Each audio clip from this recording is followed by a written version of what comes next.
the Vegas Golden Knights. Okay, I'll introduce this one since I haven't done any of them yet. Yeah, it's about time. Where's your Vegas, computer?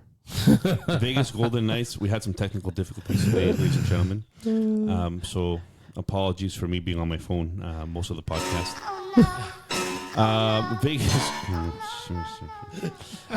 Vegas Golden Knights. 45 wins, 29 losses. We don't count overtime losses on this podcast. Last year's power play ranking 20th. Would have expected a little bit better from this team. 20.24 percentage conversion percentage on the power play.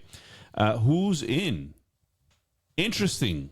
Victor Olofsson, Alexander Holtz, Noah Hannafin, Thomas Hurdle. We should add. I put those two just because I know they got them at the trade deadline. But no, but still, it's a full season. I like it. That's yeah. why I added them. Ilya Samsonov, right? Who do they lose? Marchessault, who was one of the original misfits. The last one. No, Carlson is there. William Carlson. William Carlson's still there. They lost Manta, who, okay, whatever. He was, whatever. Stevenson, we already mentioned him earlier that he went to Seattle. Carrier, Amadio, and Logan Thompson. Nobody in our tier one. Is that accurate?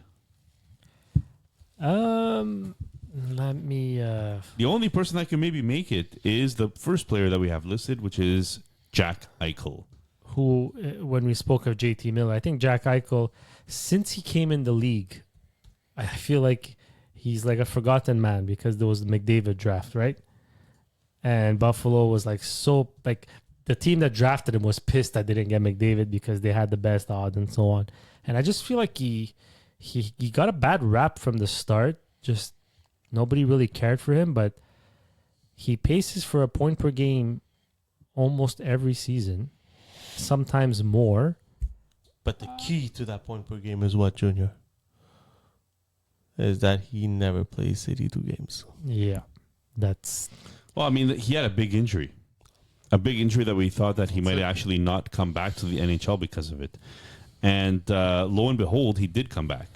And he came back and kind of started putting up points. So... 31 goals in 63 games last year. 31 goals in 63 games. The year before that, 27 goals in 67 games. In both cases, over 80-point paces for the year. But none of them over 91. None of them over 91. You're right. But again, his shooting percentage isn't actually that high. It's always around the same. Yeah. Look at the shots. Shots on goal the last 2 years, over 220. Oh, yeah. He's a phenomenal player. My thing with him is why I would agree that he'd be in the 80 to 90 if he stays healthy, and not in the 91 and plus. Is the supporting cast around him got much weaker than it was last year? He had a stronger supporting cast than he had this year. Yeah, last year he played his most with Marchessault and Barbashev, which isn't anything really that's that great. Well, Marchessault is a good player. Don't get me wrong. But Barbashev is a replaceable player, right? What do they have him this year playing with? I'm checking right now. Probably Hurdle. Barbashev and Olofsson. No, Hurdle's a center. Olofsson. Victor Olofsson from Buffalo, who couldn't crack the first power play. Unless he plays with Stone. Like, maybe they change it up, but Stone is a possibility as well. Man, this team got weak. Yeah. They don't have a lot of depth But guys, anymore. it got weak, but how? Like, they were never super deep on offense. Like Marchessault, you lost Marchessault, but you gained the Hurdle. Do you like Marchessault over Hurdle? I love Hurdle. Or I would see Hurdle as a replacement more for Stevenson than he is for... He's an upgrade on Stevenson. A huge upgrade on Stevenson. I think there's It's just their wingers are so like... I think their defense is it's a strong... Their centers are strong. And then their defense is strong. Yeah, their defense amongst the deepest in the league. Yeah, among the deepest teams. But yeah, that's the only reason I wouldn't put Eichel 91 plus. Even in the 80-90, I struggled, but he proved to be at least a point per game player. So if he can stay healthy and play those 82 games, he'll get there. I like him at 80 to 90. I think that's why I would have put him as well. I agree. I do think he could push for 91 plus, but until he does, Just those shots on goal. Yeah, I know. If he plays 82 games, those shots on goal are hitting 300 with only an easily. 11% shooting percentage, only 22 points on the power play. Imagine 300. Just do 300 shots times 11%. We don't do math on this podcast, just like we don't calculate overtime losses. All right. All right. All right, so moving on. So we spoke about Jack Eichel. Tier 3, we have 2 players listed in between the 70 and 79 point mark. Let's start with the newly acquired last year at the deadline. Surprise acquisition, actually. Thomas Hertl. Thomas Hertl, who took time to get going. Actually, he barely played because he was injured when they acquired him. I believe he only played a couple 6 of games. 6 games. Yeah. 4 points in 6 games. Struggled in the playoffs. What are we expecting out of him here? Oh, Sorry. Nick just dropped his headset. Listen, yeah. he will have a full season with good players. He'll get the power play time. He'll get the ice time. I mean, he wasn't playing with very good players with San Jose, and he was still putting up He was like a 60-point guy. 60, 63. So that's why I pushed him up into the 70, 79 because he's playing with more solid players. This is hence that everybody stays healthy. Mark Stone stays healthy. So it's, I believe, is the better situation. And when you're in a better situation, your points should increase. He's playing for something now, right? They're expected to make the playoffs. They're hoping to make the playoffs. They're a good team on paper. I think he plays with a bit more oomph. He's happier to go to the rink, happier at practice, just knowing that like they're preparing themselves to compete, and not just start over. So, but like I would have expected more power play points from him. I'm looking at his career stats on the power play, and I don't see more than like 22-point pace on the power play. And the Vegas Golden Knights surprisingly didn't have a good power play. So does he help that? Does it stay status quo? Does he get more points on the power play? I'm curious to see how this plays out. I have a hard time judging how Thomas Hertl will play out in Vegas, which is why we still haven't signed him in Llama. I think 70 to 79 points is a fair range. I believe he will play with better players, like Vince said. And especially better players on the power play. Yeah. Right? He didn't have a Jack Eichel Or Shea Theodore. or a Shea Theodore or a Hannafin. Hannafin. Pietrangelo, whatever. I don't like him. Or a McNabb, or So at the end of the day, we're really speaking about a player that's much better situation, and because of that, I see him jumping to that 70 to 79 points.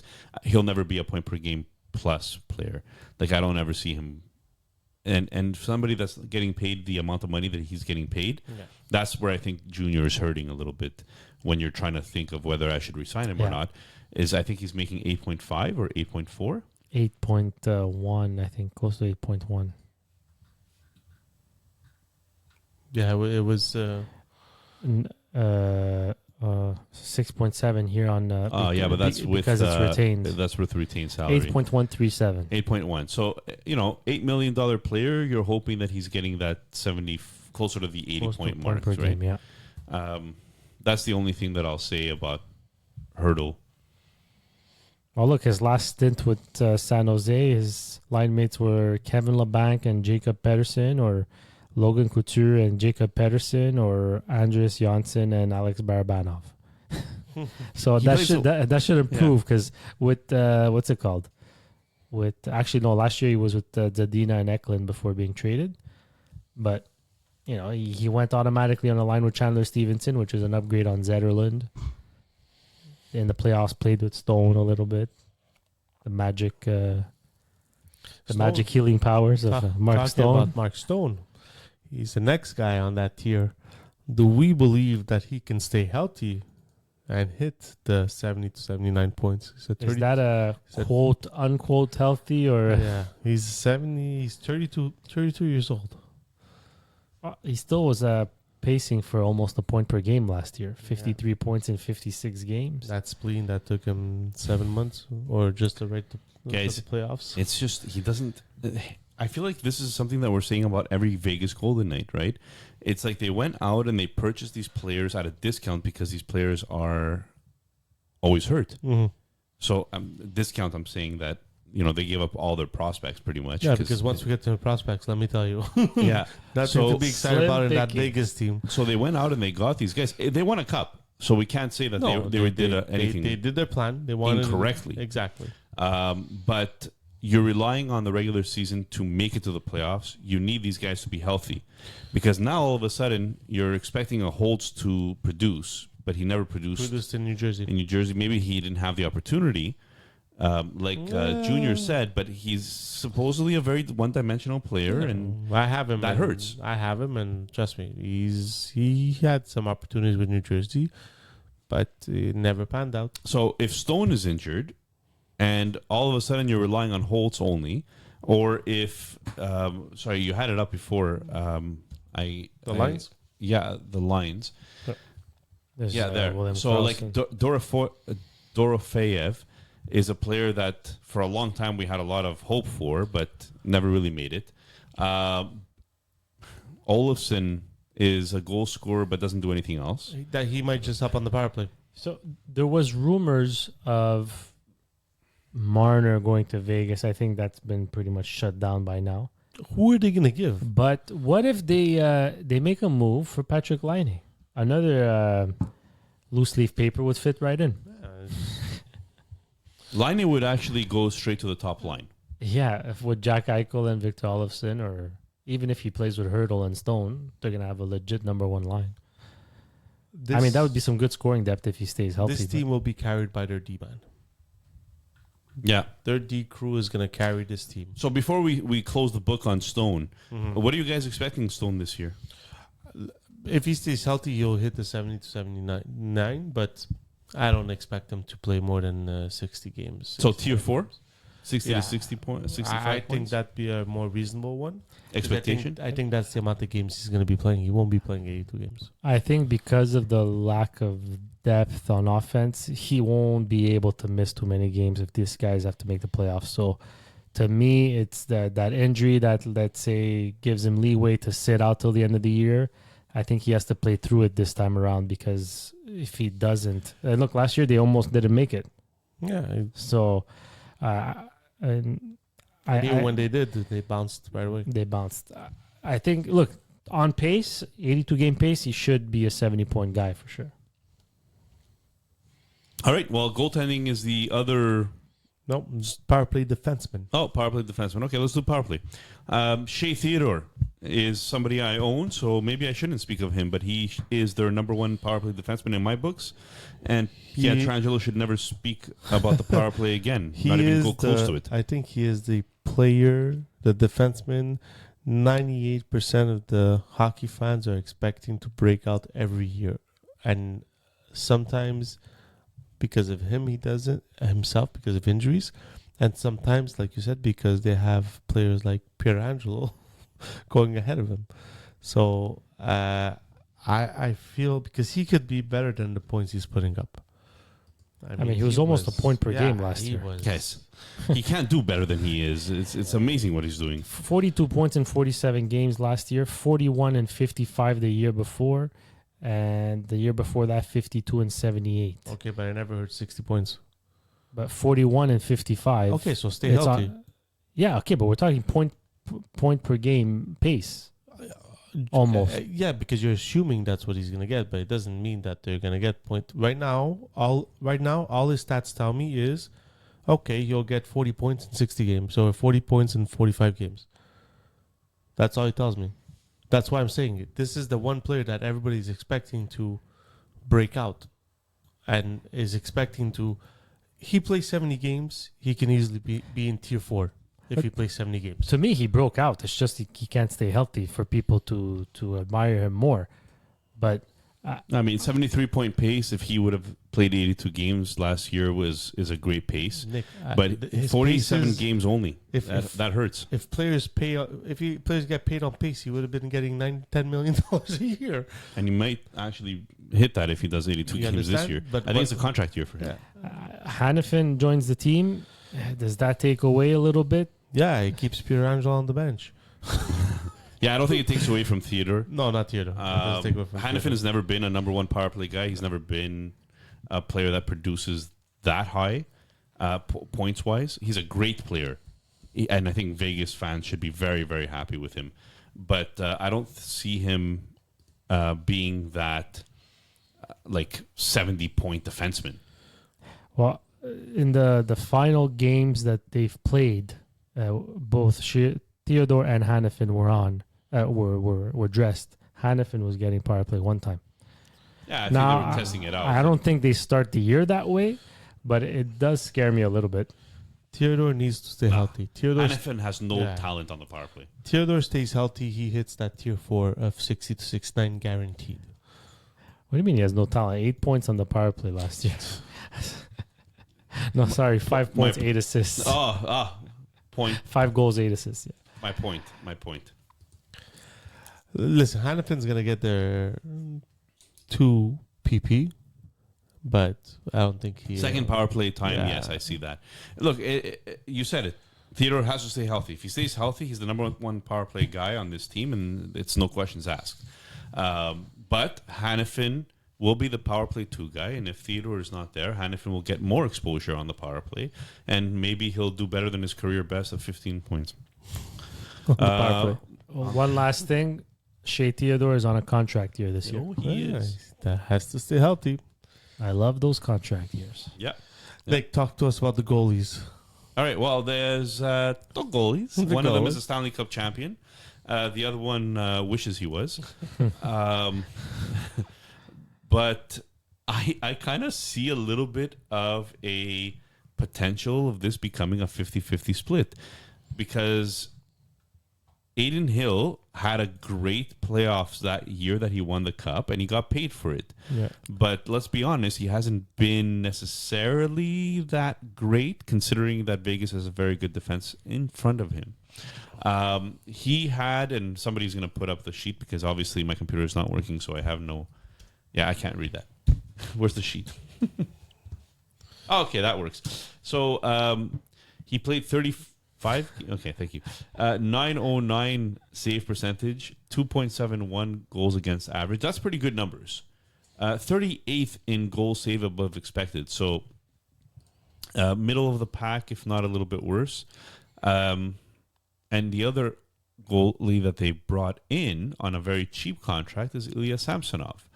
890 save percentage, 313 goals against average, 36th in goal save above expected. So two very similar goalies, I think. And that's why I'm saying that they might be a 50-50 Similar split. goal now. Aiden Hill has the upper hand over Ilya Samsonov. There's no... But, Nick, once again, can he stay healthy? I feel with the Vegas team, we're just repeating everything over and over. I don't think that Aiden Hill has... Well, he has the 35 upper hand because he won the Stanley Cup with the team. Yeah, of course. But I don't think he's a better goalie than Samsonov. Well, yeah, I'd give him a better goal than Samsonov. Why? The goal saved above expected is the same. Samsonov's is even better. Yeah, when did Samsonov play? Save percentage is .89. It's not even, he didn't even hit 900. Have you seen Toronto's defense Yeah, but compared to Vegas's defense? That's what I'm saying. Is that put Samsonov behind Vegas's defense, he'll put up similar, if not better, numbers than Aiden Hill. I don't know. I think you're giving way too much credit for Samsonov. Aiden Hill's never played more than 35 games in a season, which was last year. And Ilya Samsonov has played 40-plus games in each of the last 3 seasons. So there's definitely a split that's going to happen here. I don't think Aiden Hill could carry a full load. And I think I'm going to lean more to agreeing with Nick. I think Ilya Samsonov's numbers should improve. And again, both players on contract years. Yeah. So they want a payday. It's the time to shine. But I would take Aiden Hill over Samsonov in a 0G. Aiden Hill's a good 0G strategy goalie. But he'll be drafted. But he'll Before be that. drafted before. I that. think Samsonov is a 0G strategy goalie. Especially in two goalies, If goalie you're league. starting, you have a spot for a bench where you could play them Yeah, on a daily lineup. solid. I like Samsonov there. And final thoughts. No prospects, people. Prospects, which is going to be like final We might thoughts. as well go to final thoughts with this team. Brendan Brisson is probably going to play this year. Yes, he's in their starting lineup. How come Holtz is there? Has he played less than 100 games? Yeah, if I'm not mistaken, he has. I think last year was the first year he actually played. Really? Let me just check. Yeah, you might be right. Sure. I'm usually not wrong. 110 games. He played 82 Yeah, last so he year. shouldn't be on this list. Okay, 100. Yeah, actually no. Yeah, he played 82 games. He's played more than 100. 82 games last year. 82 games last year, 19 the year before that, 9 games before that. He's still. He's over that 100, stop. so he doesn't qualify. We're looking for over 200. No, under 200. I think you were really hoping to put somebody in here because there's not much to talk about. The names I put, I have no idea who they are. I'm honestly, I just copy pasted because there's not like there wasn't even much information on some of these players. Like that's how, but. This is what it is. You're going to win a Stanley Cup. You're giving up your future. And that's what Vegas did. And it worked. But in the process, Lucas Cormier, maybe. But I don't see any of these players being fantasy relevant anytime soon. How come I think Desaulnes was the only guy, really. How come I don't see David Enstrom anywhere? In their depth chart? They probably traded him. And with the website I went to, probably told me they didn't. Can you search his name? I thought he was still there. Are you spelling it correctly? I was on Cap Wages. He's probably it was part of the San Jose trade for Hurdle. Yeah, there you go. So he's not even there anymore. He's not there anymore. No. All right, so let's remove all the okay, so moving on to the final thoughts. So what are the final thoughts, Nick, on the Vegas Knights? Well, according to Dom, they had the second worst offseason out of every team. And you know what? I could kind of see why. They lost a lot, but they added in the trade deadline Hurdle, which is going to be a nice player for them. They added Hannafin, who's going to be a nice player for them. So maybe 31st because Dom was considering it as the offseason, but realistically, I think we're talking about a team that stays status quo and competes for that playoff spot. Again, they got to stay healthy. They're going to make the playoffs, but they got to stay healthy to do it. It's health. With Vegas, it's health. And you know what? If one of the big guy goes down early and goes on LTIR, then it just opens the door for them to go get another big contract that they throw in there. So it's the Vegas way, right? So we'll see. But yeah, playoffs, man, it's going to be fringy. But since you talk about playoffs. Playoff team or not? I think they're a playoff team. I think they're one of those. 1, 2, 3. No, not for me. You think they miss the playoffs next year? Vancouver, Edmonton, Los Angeles, Vegas, Calgary, Seattle, Anaheim, San Jose. So to me, Vegas is maybe a wild card team. Yeah, I mean, they made the playoffs last year as the last team to qualify from that division. I really do believe that Utah might take their place in the playoffs. I think Edmonton finishes first this year. But we will do that next year. Yeah, we'll next do week. Next episode, not I next do think they're a playoff team, though. Yeah. Next.